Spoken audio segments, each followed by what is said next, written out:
আমি আজ দেশবাসীর কাছে ঘোষণা করছি যে আগামী জাতীয় নির্বাচন 2026 সালের এপ্রিলের প্রথমার্ধের যে কোনো একটি দিনে অনুষ্ঠিত হবে।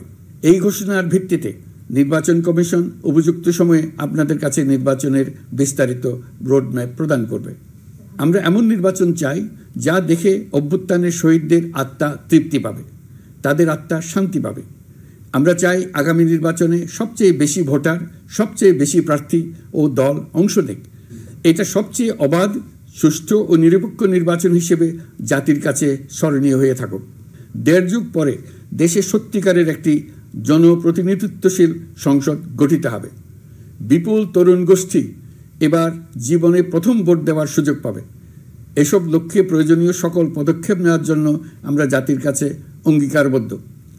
আমি দেশবাসীর প্রতি আহ্বান জানাই, আপনারা সকল রাজনৈতিক দল এবং আপনাদের এলাকার প্রার্থীদের কাছ থেকে সুনির্দিষ্ট অঙ্গীকার আদায় করে নেবেন, যেন আগামী সংসদের প্রথম অধিবেশনেই যেসব সংস্কারের প্রশ্নে ঐকমত্য অর্জিত হয়েছে তা কোনো প্রকার কাটাছেঁড়া ছাড়াই যেন তারা অনুমোদন করেন। আপনারা ওয়াদা আদায় করে নেবেন যে তারা বাংলাদেশের স্বাধীনতা, সার্বভৌমত্ব, আঞ্চলিক অখণ্ডতা এবং জাতীয় মর্যাদার প্রশ্নে কখনো কোনো প্রকার আপোষ করবেন না এবং দেশের বাইরের কোনো শক্তির কাছে দেশের স্বার্থ বিকিয়ে দেবেন না। আপনারা তাদের কাছে সুনির্দিষ্ট প্রতিশ্রুতি আদায় করে নেবেন এই মর্মে যে তারা কখনোই কোনো অবস্থাতেই আপনাদের গণতান্ত্রিক অধিকার ও মানবিক মর্যাদার ক্ষুণ্ণ করবেন না।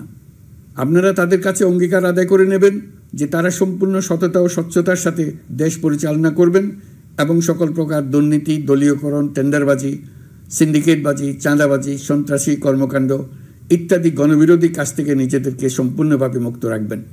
আমি আপনাদের আবারও স্মরণ করিয়ে দিতে চাই যে এবারের নির্বাচন শুধু শান্তিপূর্ণ নির্বাচন করার বিষয় নয়, এটা ছাত্র জনতার অভ্যুত্থানের আকাঙ্ক্ষা নতুন বাংলাদেশ গড়ার নির্বাচন।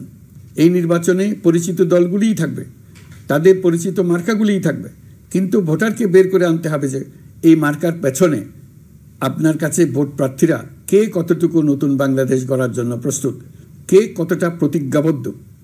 আমরা যারা এই নির্বাচনে ভোটার হব তারা অত্যন্ত সৌভাগ্যবান এবং সৌভাগ্যবতী। আমরা একটা অনন্য ঐতিহাসিক ভূমিকা পালনের সুযোগ ও দায়িত্ব পাচ্ছি।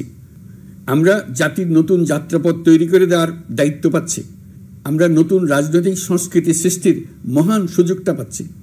আমাদের সুচিন্তিত ভোটের মাধ্যমে নতুন বাংলাদেশ নির্মিত হবে, শহীদদের রক্তদান সার্থক হবে। আশা করি বিষয়টা নিয়ে চিন্তাভাবনা করেই সবাই ভোট কেন্দ্রে যাব এবং দৃঢ়প্রত্যয়ে ভোট দেব। এখন থেকে ভাবনা চিন্তা শুরু করুন, আলোচনা শুরু করুন। এখন থেকে আপনাদের ভোটের গুরুত্বটা বুঝে নিন। আপনার এবারের ভোটের গুরুত্ব ঐতিহাসিক মানদণ্ডে দেখা হবে। প্রিয় দেশবাসী, আমাদের সবসময় মনে রাখতে হবে পতিত ফ্যাসিবাদ ও তার দেশি বিদেশি দোসররা নতুন বাংলাদেশ গড়ার সম্মিলিত প্রচেষ্টাকে পদে পদে বাধাগ্রস্ত করার চেষ্টা চালিয়ে যাচ্ছে। তারা নানামুখী অপপ্রচারে লিপ্ত। তারা সবসময় চাইবে জুলাই অভ্যুত্থানের মাধ্যমে তৈরি হওয়া জাতীয় ঐক্যের শক্তিকে পরাভূত করতে, গণতান্ত্রিক আকাঙ্ক্ষা বাস্তবায়নের প্রচেষ্টাকে লাইনচ্যুত করতে এবং বাংলাদেশকে পুনরায় করায়ত্ত করতে। আমি আগেও বলেছি, আজ আবারও বলছি, আমরা একটা যুদ্ধ অবস্থায় আছি।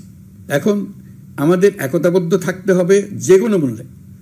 পরাজিত শক্তি এবং তাদের সহযোগীরা ওত পেতে বসে আছে আমাদের ছোবল মারার জন্য, আমাদের অগ্রযাত্রাকে রুখে দেওয়ার জন্য। আমরা তাদের কিছুতেই এই সুযোগ দেব না।